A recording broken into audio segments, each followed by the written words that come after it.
Bana b'Imana, mwanejejwe no gukurikirana ijambo ry'Imana kuri iyi YouTube channel yacu yitwa Nawe Yesu Aragushaka. Mbese muraho neza ni amahoro? Muri aka kanya reka tuganire ku ijambo ry'Imana nanone rifite insanganyamatsiko ivuga ngo nk'uko yamenyereye.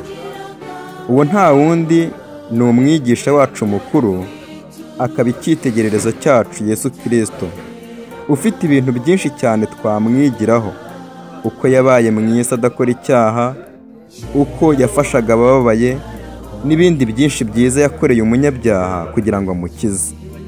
Ariko muri aka kanya reka tumwigireho cyane cyane ibintu bitatu Bibiliya ivuga kandi igashimangira yuko yari yarabimenyereye. Icya mbere, reka tukirebe muri Luka mu gice cya 4 ku murongo wa 16. Haranditse ngo ajya i Nazareti.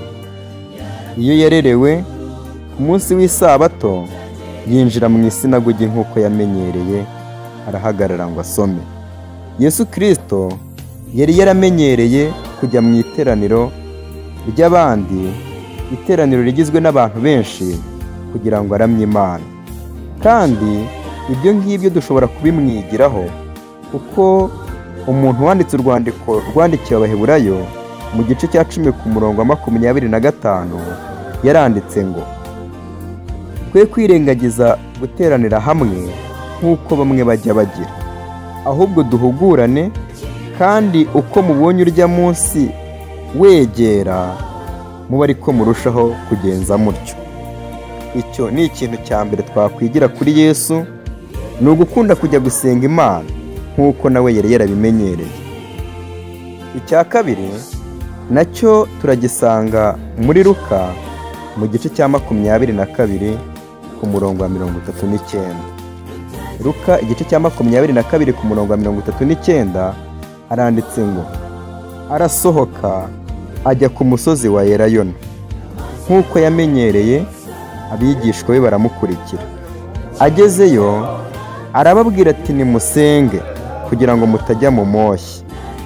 Atandukana nabo umwanya ureshya n'ahaterwa ibuye, arapfukama arasenga ati Data, nubishaka undenze iki gikombe, ariko bye kuba uko nshaka ahubwo bibe uko ushaka. Yesu Kristo ntabwo yari yaramenyereye kujya gusengera mu iteraniro ry'abantu benshi gusa, ahubwo yari yaramenyereye no kujya gusengera mu rwiherero, ahantu yari yarahisemo akajya hasengera Imana yiherereye, hari ku musozi wa Elayono. Iki ni ikintu cya kabiri rero yari yaramenyereye kandi dushobora kumwigiraho. Reka dusome mu gitabo cyanditswe na Ellen White cyitwa Kugana Yesu kuri paji ya 63. Haranditse ngo dukwiriye gusengera hamwe n'abo turi kumwe mu rugo, ariko kuruta byose dukwiriye kutirengagiza kwihererana n'Imana, kuko ibyo ari byo bugingo bw'umutima. Ntabwo umutima wakunguka twirengagije gusenga. Gusenga hamwe n'abo mu rugo n'abo mu iteraniro ntibihagije na hato. Ureka ijisho ry'Imana risuzuma umutima wawe wiherereye, Imana yonyine niyo yumva gusenga ko mu rwiherero. Nta gutwi k'umunyamatsiko gukwiriye kumva bene iyo misabire. Umutima w'usengera hiherereye ntugotwa n'ibiwuhuza, ntiwumva urusaku no gusamara gutewe n'iby'isi. Ushakana Imana ituze kandi ufite umwete mwinshi. Ujye usengera hiherereye, kandi ubwo uzajya ukora imirimo yawe y'iminsi yose, ureke umutima wawe usenga Imana kenshi. Niko Enoki yagenzaga ubwo yagendanaga n'Imana.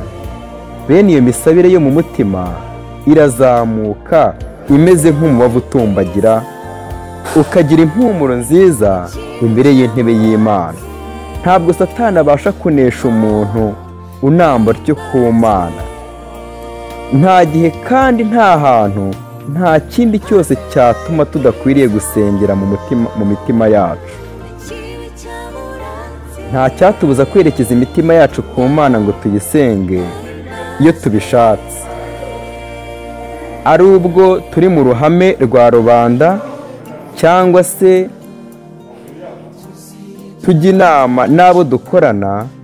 Naho twaba turi hose tubasha gutabaza Imana tuyiragiza nk'uko Nehemiya yabigenje ubwo yambazaga umwami Arutaziruse. Tubasha kwihererana n'Imana aho turi hose. Urugi rw'imitima yacu rukwiriye kuba rukingutse iteka ryose, tukararikira Yesu kutwinjiramo no kutubera umushyitsi uturutse mu ijuru. Amen. Izina ry'Imana rihabwa icyubahiro. Aya magambo meza rero aratubwira uburyo bwo gusenga Imana nk'uko Yesu yari yaramenyereye, ari ugusengera mu ruhame cyangwa se gusengera mu rwiherero. Reka turebe n'ikindi nacyo cy'ingenzi cyane twakwigira kuri Yesu, nacyo yari yarakimenyereye cyane. Turagisoma muri Mariko mu gice cya 10 ku murongo wa mbere. Mariko igice cya 10 ku murongo wa mbere tuhasoma aya magambo ngo, nuko arahaguruka avayo ajya mu gihugu cy'i Yudaya no hakurya ya Yorodani. Iteraniro ry'abantu ryongera guteranira aho ari, arongera arabigisha nk'uko yamenyereye. Mbese mwaba mwibuka insanganyamatsiko yacu? Iravuga ngo nk'uko yamenyereye. Rero icya gatatu Yesu yari yaramenyereye ni ukwigisha abantu ijambo ry'Imana. Mwana w'Imana unezezwa n'ijambo ry'Imana, ndagira ngo nkubwire yuko tugomba kwigira kuri Yesu Kristo umwigisha wacu. Ibyo yari yaramenyereye natwe tukabigira akamenyero kacu, tukamenyera kujya gusengera mu ruhame mu materaniro, tukamenyera gusengera mu rwiherero, ariko kandi cyane cyane tukamenyera no kuvuga ijambo ry'Imana turibwira abatararimenya, nk'uko Yesu yavuze ngo muri umucyo w'isi.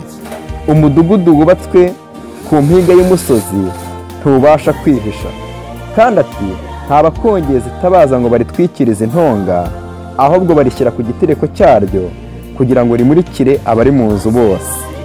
Umwami Yesu abane n'umutima wawe, ubuntu bw'Imana bubane nawe, nibyo ngusabira kandi nanjye mbyisabira cyane mu izina rya Yesu.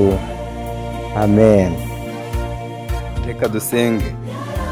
Data ukiranuka uri mu ijuru, dushimiye ijambo ryawe wandikishije kandi muri ryo ukatwigisha ko twazagera mu bwami bwawe. Habwa icyubahiro.